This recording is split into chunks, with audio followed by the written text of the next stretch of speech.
I'll tell you what I like about Nigeria. Yes. Nigerians. Okay. That's what makes Nigeria different from every other country in Africa. And I've Nigerians. traveled quite widely across the continent. In Nigeria, they'll say, "Hey, Oibo, come in now, sit down, make me talk. I go buy you drink." That is the difference between Nigeria and the rest of Africa. Wow, wow. So Liza Gadsby and Peter Jenkins are two passionate Americans who came into Nigeria with just 10 days visa, but ended up spending almost 40 years of their life here in Nigeria because of their passion for the environment and the private. And this is their story. We don't have pride in our natural heritage So that's here. a major issue. I think that's a big issue because that's what it takes to try to make a difference. I mean, and it's the same with cultural identity here. You know, those are vanishing. People don't take pride in their cultural identity, in even their language, their traditional music, their traditional art forms, the traditional healing, traditional herbs. You know, there was this huge wealth of knowledge when we came here on traditional healing and herbs from the forest, and that was another thing that put value on the natural resources here. But which of these old herbalists have an apprentice who is learning from them? And when these old guys are gone, all that knowledge is going to be lost. And you go to the market here now, and what do we see?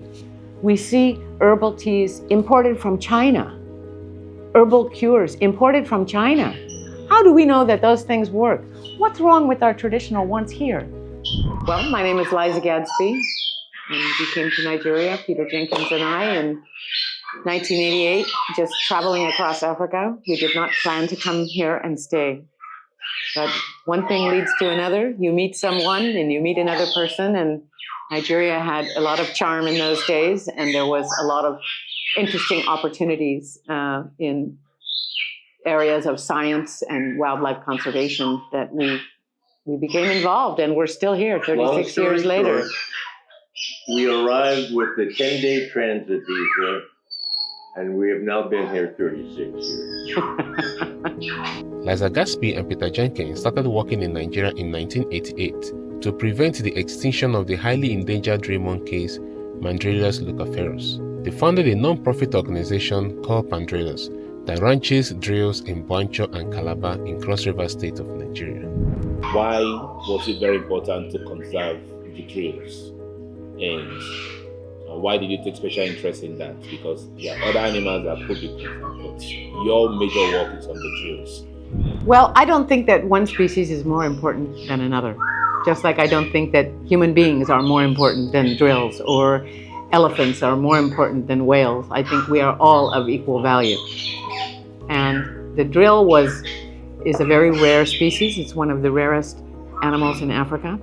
And it's one of those animals you never thought you would even see. When we were traveling across Africa, you know, I had my wildlife field guide, and you look at the pictures and think, oh, wow, maybe that's a really cool looking animal. I'd never even heard of it. And they were thought to be extinct in Nigeria at the time. They had been believed to be extinct in Nigeria. They were only known because nobody had done research in this region until the year before we got here.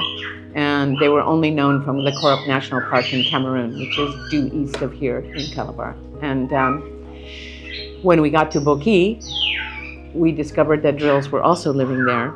Well, it had been discovered the previous year that they were there. Of course, the local people knew, but no scientists had ever come until 1987 and consulted the local people.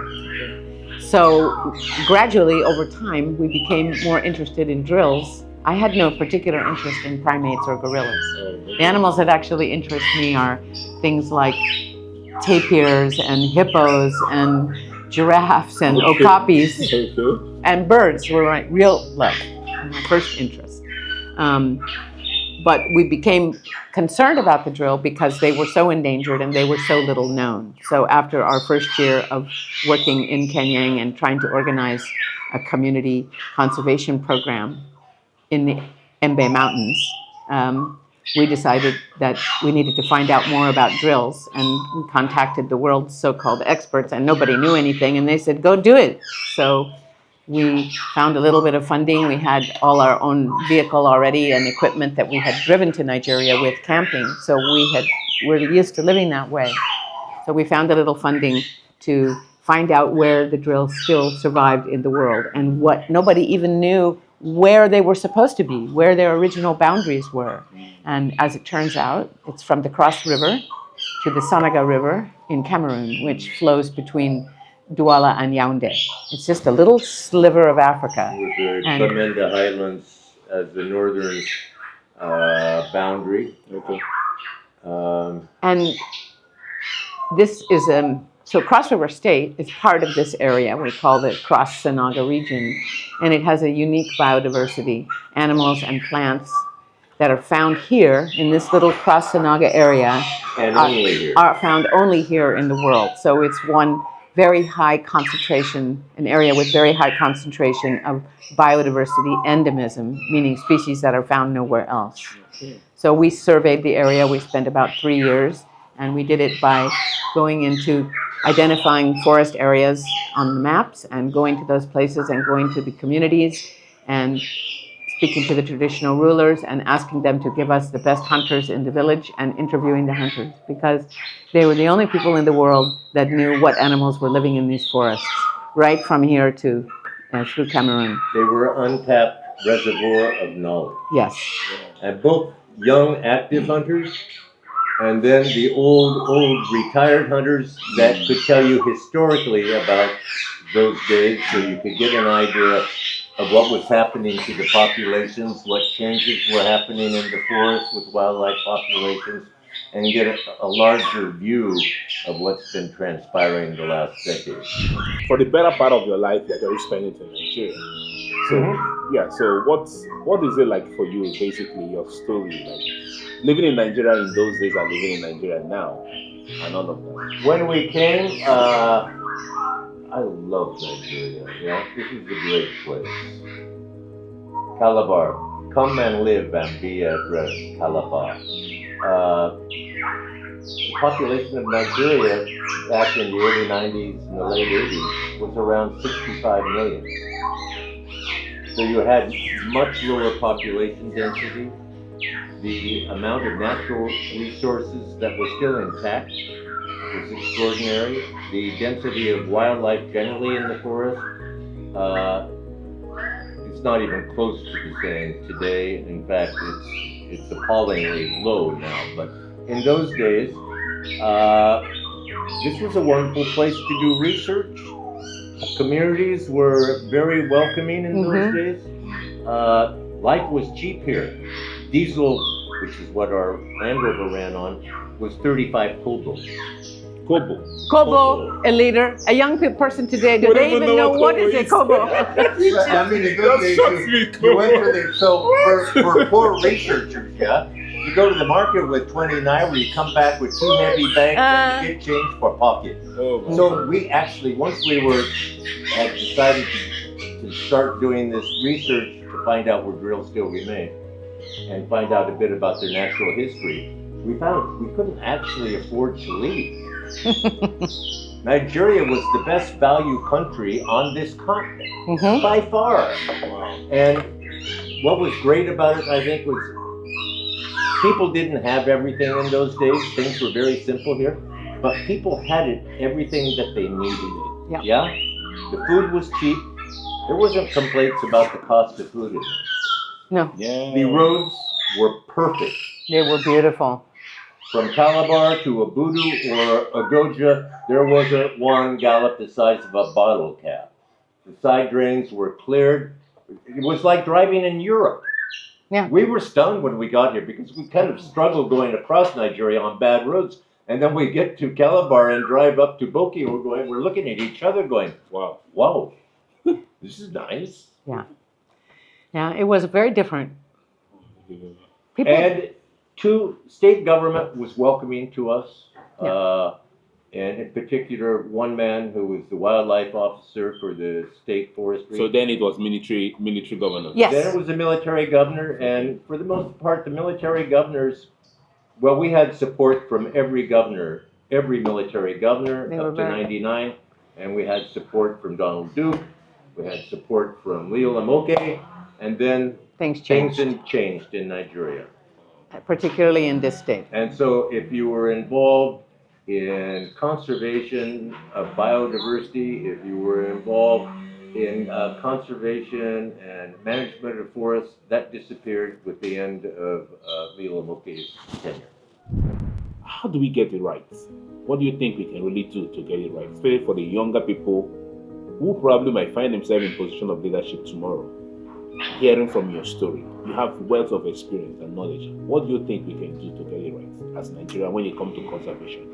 You know, it's not only Nigeria. These problems are being faced all over the world.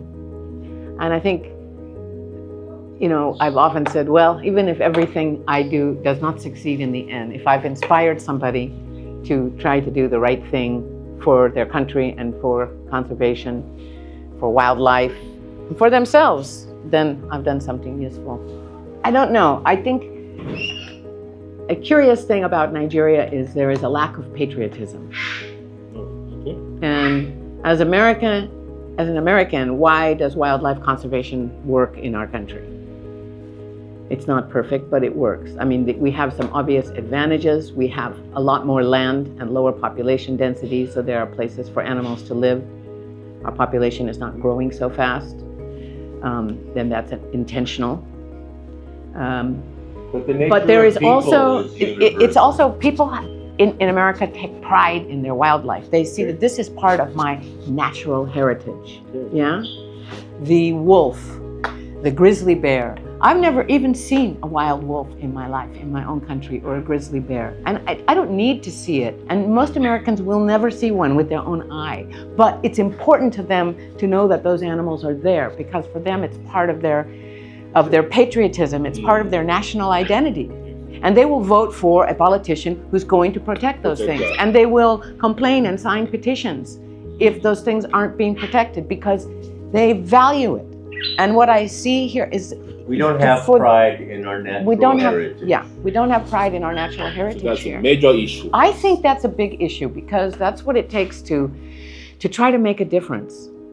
I mean, and it's the same with cultural identity here. You know, those are vanishing. People don't take pride in their cultural identity, in even their language, their traditional music, their traditional art forms, traditional healing, traditional herbs. You know, there was this huge wealth of knowledge when we came here on traditional healing and herbs from the forest, and that was another thing that put value on the natural resources here. But which of these old herbalists have an apprentice who is learning from them? And when these old guys are gone, all that knowledge is going to be lost. And you go to the market here now, and what do we see? We see herbal teas imported from China, herbal cures imported from China. How do we know that those things work? What's wrong with our traditional ones here? That have been used for centuries. That have been used for thousands of years. And they're right here.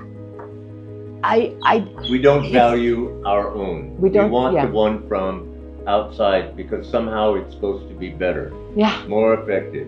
And I think it probably even costs more, which to many people here it means if it costs more, it must be better. Which is not true. So that is a problem. You see pride. People take pride in Nigeria. You know, when Nigeria is playing in the World Cup or something like that, or the Africa Cup of Nations, everybody is a Nigerian. We have such unique biodiversity here that nobody else has. Can't find it in Europe. It's not in Asia. Can't find it in the US. Can't find it in South America. We have things that are only found here, and we don't value that. I consider it a contract with God to protect that which He created, and we're destroying God's creation. And I'm not a religious person. I'm not even a Christian. But we all profess to be good Christians in this country. You can't meet anybody in southern Nigeria that doesn't say, how can you not be a Christian? But are we good Christians? Because destroying such extraordinary creation that cannot be replaced. Understand, it is completely irreplaceable. When we damage these places, some species only exist on 1 hectare. If that's mowed down, it's gone for eternity. Yeah. And this is what we're doing now, and we're doing Okay. it with ignorance. I think also young people need to, they feel a lot of pressure from their family, or they imagine there is pressure from their family. Go to university, you do your NYSC, then you get a job. By age 25, you need to be married and start having children. And if you don't do that, there's something wrong with you. Who said so? That's not, I mean, come on. The world has changed, yeah? And I want young people, boys and girls, to make their own decisions for their life, yeah? Make your own decisions. Ask yourself, you know, what would give me joy? How do I want to spend my life? You don't have to get married. You don't have to have children. If you do that, it's going to set you back financially. It's going to, you know, find an interest and pursue it, whether it's music or science There's something or interesting literature. to both of us, which is largely absent here that we're used to living in other parts of the world, which is Nigerians don't have any interest outside of their work. Yeah, they go home. Hobbies. Yeah, A lot, not Nigerians, but most Nigerians, yeah? They don't have something Outside of the work. outside of their job, and maybe they're not even interested. The job is just for a paycheck. Well, and that's true in many places in the world. But you know what something that drives feeds you? their own soul. Yeah. It's not about money. Yeah. It's about something more than that.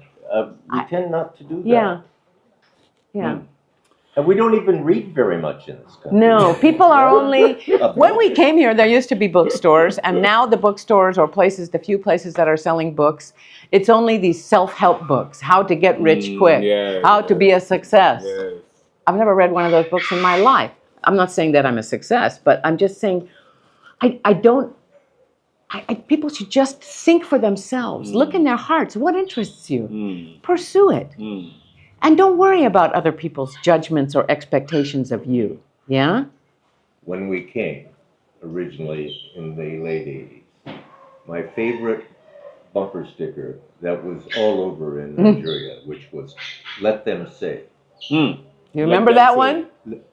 Are you old enough to remember it? Yes, I remember that one. Let them say. We're so worried about what other people We're might saying. say about Yeah. us, and I don't understand that because I frankly don't give a damn what people think or say about me. I know myself, Yes. and let them say. I was just having a discussion with the other day with one of my staff who was concerned that people were saying, I said, who cares what other people are saying? Yeah. You know yourself. Yes.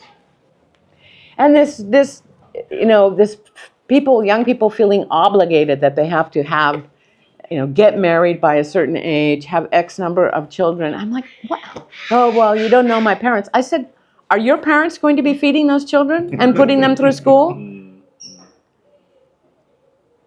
No, they're not. Your parents expect you to take care of them when they get old, and you've already had to help your junior brothers and sisters, and now your parents expect you so It's kind of like you've got to.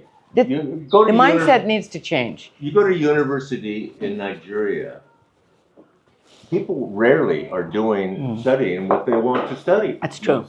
Yeah? Okay. I wanted to be a biologist. So what are you studying? Political science. Well, because that's all I could get into. But it's the opposite. It's the opposite. Nobody wants to study biology. So we get university groups, and that's one of the reasons we keep this place in Calabar, is it's accessible. We get school groups almost every day, right from nursery school through university. And they come in and we talk and question and answer and lecture and stuff. As long as they want to stay, they're welcome. And if I'm there, I always ask them, it might be 90 students from biological sciences at University of Calabar, let's say. And first thing I ask them is, how many of you wanted to do your degree in biology? Raise your hand. One. Out of 90, you might get 2 or 3. Now, this is a problem in this country. And they're forced into some system, but I couldn't get into political science or computer science, which is what I wanted to study, but my uncle could get me a place in biology, so just so I can get a degree, I'm doing that. Well, that's a waste. But don't you think, because we are inspired by what we see, and what we see other people do. Mm-hmm. My thinking is probably one of the reasons why we are losing our values, we are losing our culture, we don't have pride in what we are, and like Peter really put it, God's creation. It's probably because we are not seeing other people, champion this so that we can follow, especially as young people. So which is why I think for what the work you've done, it should be something of a national honor. It should be something that should be celebrated nationally. So that way people can be inspired. You can say, oh, if Peter and Liza can spend almost 4 decades of their life doing this For no kobo. for no Never kobo, been paid. for no kobo, really. Who's going to pay us? Really? So if they can't do that and still be happy and see, of course, they don't need to have much, why can't you? Why can't somebody follow Exactly. that path? I think, I want young people to see. It's like, you can ignore some expectations of you. And what is the urge for money? Money never made anybody happy. Yeah? If you have enough to eat, that's all you need. Yeah? And a place to live that's safe. That's all you need. What's going to give you satisfaction on your deathbed is to look back and say, did I achieve something? Did I do anything? Did I make a mark? Did I inspire anybody? Did I save a species? Did I make the world a better place Yeah. for my having been here? Yeah. Did I just take up space? Yeah, did I make the world a better place?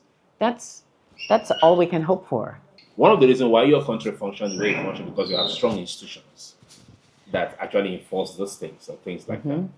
If you get a chance, you get a seat with the president, what do you think would be the most valuable advice you can give to help with the conservation work that you have done already almost all your life that can be done at least for the next generation? What will you say to the president? I believe that the enforcement agencies protecting our natural resources need to be empowered.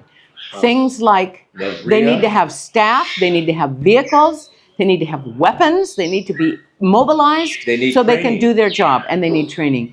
But they can't do their jobs from an office. They need to be out there, yeah?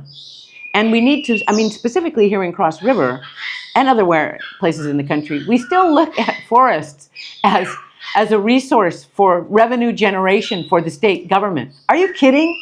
Those days are long gone. That is a colonial era mentality, a pre-oil 1970s mentality. This country is funded from oil and the revenue that the federal government gives to each state from oil.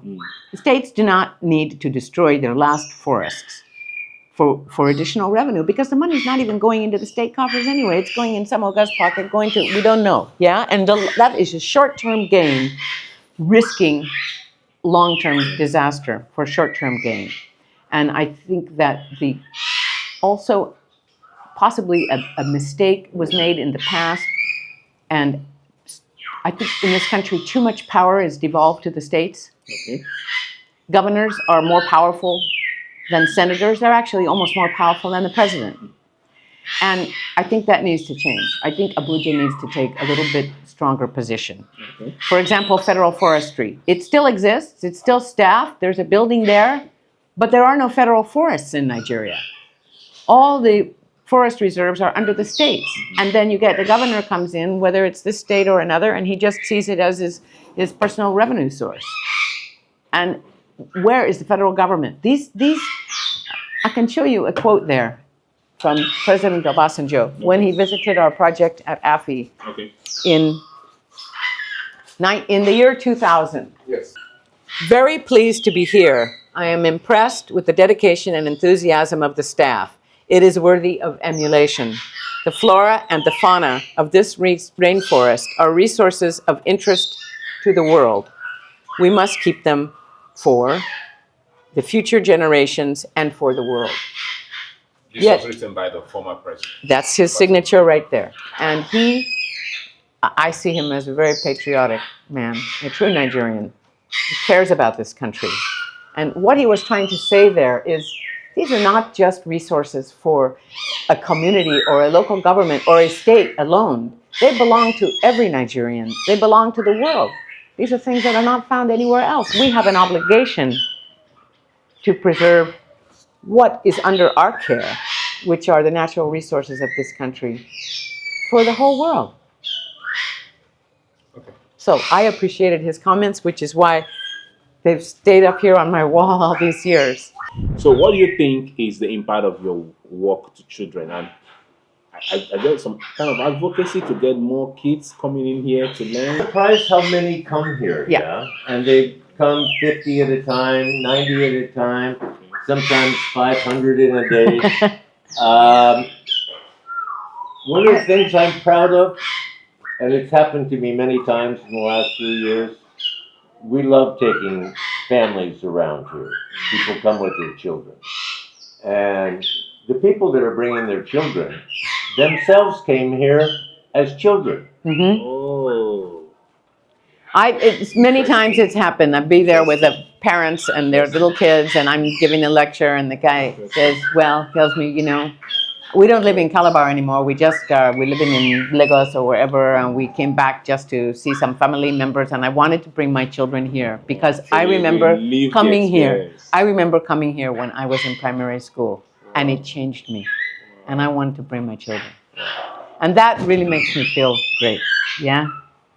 And we did have an impact on that child. When he grew up, he wanted to come and expose his children to it. That's nice. Last time was when I was flying down here, and I was in the line to pay for my overweight at Air Peace at the airport, and the guy next to me was going, "Mr. Peter, my children so thoroughly love your place. You know that I came there as a child as well, and I just want to thank you." Wow.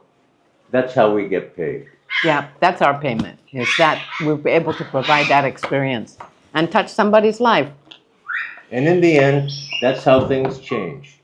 But back to meeting with the president, that is what I would plead for him, Okay. is that the role of government at the state level is not to generate revenue. Government is not a business, yeah? The role of government is to regulate the activities of the public, both private individuals and businesses, and to provide basic services and protection. Not generate revenue. Yeah, but And this needs to change. But other people may argue and say, well, but the state government have to pay. They have to pay your staffs. They have to do. This is you know how that happens in a normal country? People are taxed and they pay their taxes. Your average Nigerian doesn't pay any tax. Instead, state governments are funded with their allocations from Abuja. And you know darn well that a lot of those allocations go to waste. And even the state civil servants, their salaries are 3 or 4 months in arrears many times in many places across the country. The money is there, but then the governor's got some crazy new project which is irrelevant, I mean, you can count them off like this by the minute. If you just pick up a newspaper and look at crazy, ridiculous projects, it's not democratic. Nigeria, I don't see it as a democracy. I see it as a contractocracy. It's not the job of government to be in business. Someone said government have no business being in business. Correct. Okay. So I want the federal government to enforce the law. The laws in Nigeria are excellent, yeah? Okay. But we don't enforce. But they're not enforced. Most people, even people whose job it is to enforce the law, like police, are not aware of any of these environmental laws. They're not aware. In the U.S., if you've taken an antelope out of season and you don't have a license, and a policeman who is not a wildlife officer, he's just a policeman, maybe your car is going too fast on the road, he pulls you over, he sees that giant antelope in the back of your truck, because our antelopes are big like this, and he'll say, out of season, brother. Let's see your license for that. And if the guy can't produce it, the police officer can not only seize the antelope, he can seize the guy's truck permanently. It's gone, because it was involved in the commission of a crime. And his license is gone. And he'll never hunt again, he'll never get a license and again, if they or go a driver's to the man's license. house and find additional illegal animals Meat in the freezer. They'll collect your household. By law, you can do that. Because we enforce the laws, and the penalties are strict. Yeah. Yeah, and if you get caught, you're going to pay. There's no there's nothing like that. Yeah, you get held to book. That's why people obey the law. Yeah. Because It's not that it is properly enforced. Yeah. And it's equally enforced. That means no big man can get in there and just walk. No, everybody gets treated with one hand. Yeah. It's not that Nigerians are not law-abiding. You know, human beings are human beings wherever you want to go in the world. And somebody will, I can't take that. Nobody's going to. If you think you can get away with it, a lot of people are going to do it. Yeah. Not everybody has a moral compass. It's the same in the U.S., in Australia, in France, in Nigeria, in Ghana. That is human nature. But if the laws are generally enforced and the penalties are real, most people will obey the law because they don't want to get into trouble. Obey the law most of the time. Yeah.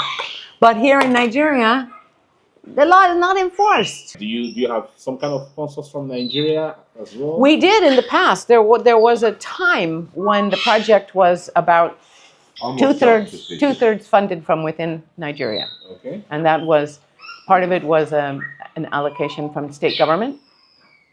I mean, all the money that we get is spent here at the grassroots in Cross River State, either on salaries for our staff, who are almost all Cross Riverians, Or in communities. or in buying animal food from farmers in the communities. I mean, up where we are in Boki, we have over 5,000 different people in the communities that we buy produce from every year to feed the animals. Most of them are women. And we buy between 1 and 2 tons of animal food a day. Yeah, Okay. a day. So, and we did have some private donors in Nigeria and some corporate donors. The oil companies also gave us some support in the past, Shell and ExxonMobil and Chevron. But they're all trying to get out of Nigeria. Yeah, a lot of companies leaving the country. Okay. And Nigeria should ask itself why that is going on. And what is going to replace them when they're departed. Nigeria should think very carefully about that. On the flip side, what do you really like about Nigeria? Apart from your conservation, the animals, maybe our food. I don't like the food, sorry. Well, I'll tell you what I like about Nigeria. Yes. Nigerians. Okay. That's what makes Nigeria different from every other country in Africa. And I've Nigerians. traveled quite widely across the continent. Okay. Nigerians, What exactly about Nigerians? Is it their boldness, their honesty, or what exactly? it's their enthusiasm. Oh. Okay. There's the example I try to give people like in my country who try to understand, well, we hear so many terrible things about Nigeria and it's not beautiful and it's overcrowded and it's dirty. And I'm like, yeah, all of that is true. Doesn't have the beautiful things that we have elsewhere in Africa, but it's the people there that make the difference. Here's the difference. Let me say I'm walking down a rural road in South Africa or even Cameroon or somewhere, and there's a little bush shed and there's guys in there drinking their palm wine or beer or whatever, and you walk by as an Oibo. In another country, they'll have their cup and they'll just look at you. In Nigeria, they'll say, hey, Oibo, come in now, sit down, make me talk. I go buy you drink. That is the difference between Nigeria and the rest of Africa. Wow, wow. So they pick It interest. is the And people. we hear it from so many The people. travelers that are visiting Nigeria, and they traveled all over West Africa, and they get here, and when they finally get to Calabar and we talk about Nigeria, they said, well, we heard so many stories, but damn, this place is fun. We've had more fun in Nigeria than any other country we've been in. Yeah? So part of my work, I also work with foreigners. So sometimes I will travel to the villages to do maybe projects. People in the locals treat them much better than they treat me in Nigeria. So they take care of them, they relate to them better, they give them gifts. Because those people are bringing money on. That's what they think. But besides bringing money, even like they take like they show attention more to They them. love a visitor. More than even me self that to Nigeria. So that's okay. That's You are very common. You are cheap. These people, they are not common. You don't so see you them. both don't come, so you But that's really interesting to see that you believe in the people. despite the challenges. Yeah, but it's changing. It's changing, and I think social media is changing it. Young people now. Okay, now I'm old. Like young people today. It's not like when we were young, But it's different than they used to be. They're not as respectful, and they're not as respectful to their fellow Nigerians. Do you think it's on social media or physical contact? Because those are two different things. I think it's a combination of things. I think it's a traditional ruler system is breaking down, and that traditional systems of respect is not there as it used to be. For me, And I think, I'm not finished, let me land a bit. And I think also social media gives people a different example on how to behave. I don't know what it is. I know what it is. Okay. What is it? He We forgot. don't value our own culture, our own history. We're losing it. We've adopted the worst parts of my culture in this country, and we're throwing out the best parts Yeah. of Nigeria's culture, just leaving it by the wayside. Our value system, it seems to me, is now skewed. Yeah. And let me give you an emblematic example. When we came here, if a child came home with this, that child was in for an interrogation by the parents, by the grandparents, by the great-grandparents. I went through that. The grandmother will just start crying and say, "Oh, my grandson's a thief!" Yes. Yeah? Now you can drive into the driveway in a brand new V8, nobody go talk. Maybe. That's something that I loved about Nigeria. Yeah. Yeah? That we lost. Well, we are losing. It's not We are gone losing. completely, but we are losing. Well, even in the communities, it's gone. Well, Yeah? not in all communities. That But there's so much to recommend Nigeria when I first came here. And the things that I loved about it are the things we're throwing out left, right, and center from our culture. And so communities start to slowly fall apart. Yeah. And they're doing so across this state. I think it is. One thing that I loved about Nigeria also is how the government managed to enmesh traditional rule with modern government. Yeah, traditional rulers have a role in government, not just in their community, in government. And I thought that was brilliant. And the other country I've spent the most time in is Cameroon, and it's not there. And in fact, the government sought to, you're all Cameroonians, you're all the same. And why, on the one hand, that's good. On the other hand, the traditional values that people had here, I thought it made the country more interesting. And I think that the traditional rule helped have a semblance of order, because government cannot be everywhere. It's my interest to see how the possibility where other companies, not international companies, local companies, could see their corporate social responsibility as supporting what you do. Or probably We do have some support. We have support from Levine Energy in Abuja. Okay. And Is it a local company? yes, Okay. yeah. Okay, great. That's the only corporate support we have right now in the country, and we'd like to have some more. We used to have quite a bit. Well, we used to get out more often. Yeah.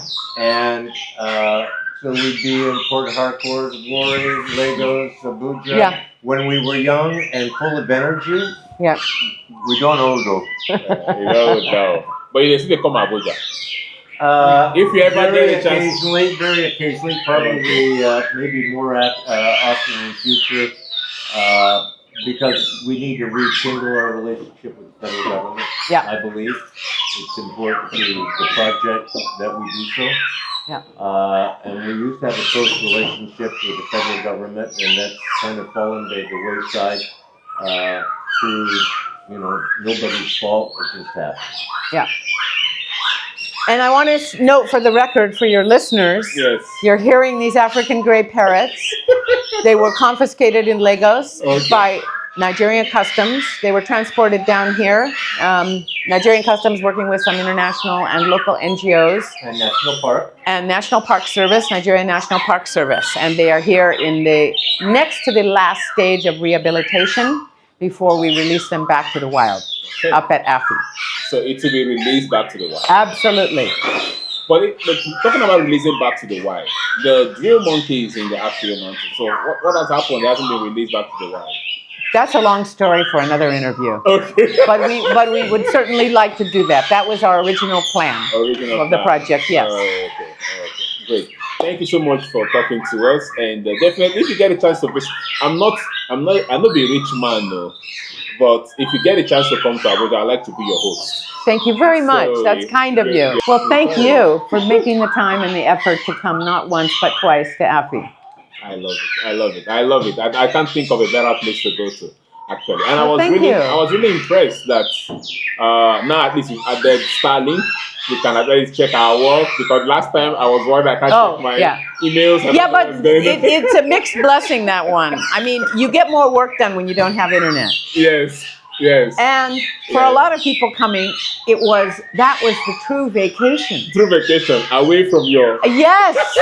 I don't have to check my emails. Nobody can contact me. I can relax. You're free. Yes! But somehow you're also worried, because if you have lots on your plate. We always told people, we had radio communication, HF radio communication between Calabar. And so we always told people, you can tell your people, give them the phone number in Calabar. If there's an emergency in your life, they can call us here and we can radio the message to Afi for you. So there was always a backup. Beautiful. Anyway, 4 decades in Calabar, there's no how you won't have heard or know a little bit of language of the people. Can you speak anyone? I'm terrible with languages, but The problem, yes. I'll tell you we what. both speak the language franca, which is Pidgin English. Oh, beautiful. Because you have 450 different languages in Nigeria. Yes. You go 4 kilometers, they're speaking a different language. Yes. You go another 2 kilometers, it's a different dialect. And people will just laugh at you. So in the end, there are so many languages driving north to south in this state alone. Pidgin English, please, I beg you. And I'm very proud of the fact that if I want to, I can fool somebody on the phone that I'm Nigerian. Exactly. I will talk to them, and then they'll come here, and I'll say, "Oh, it was nice talking to you. You made it." And they said, "No, it wasn't you I was talking to." I say, "It was me now." They say, "No, it was not you. I was talking to a Nigerian. I was not talking to a Noibo." I say, "It was me," and they're like, "Madam, you don't fool me, oh." I say, "Okay, good. I've succeeded." Because if you're not communicating in a way people can understand you, then you're not getting your message out. Yes. So that's the important thing. That's the most interesting thing for me. How you really blended with the people, how you love the people, how you love the work, and a lot of sacrifice you're putting. I really hope that the government will be able to give you a national honor to encourage you, and also as a motivation for young people to see that if you take on those paths, it's not in vain, because people have done it, they've been awarded nationally.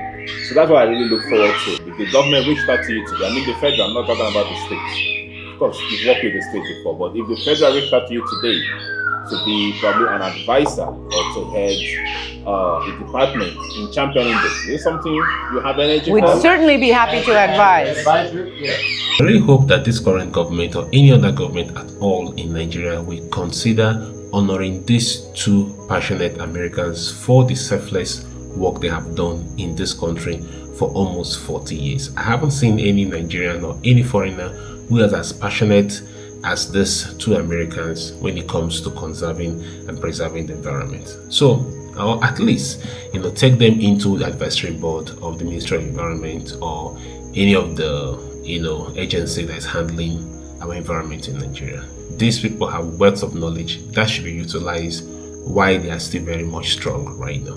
Please help me share this video so more people can get to see it, but especially if you have a means of getting this video to the right authorities or to the people that you think it will be beneficial and need to see it, please share the video to them so they can see it, and I will see you on the very next story.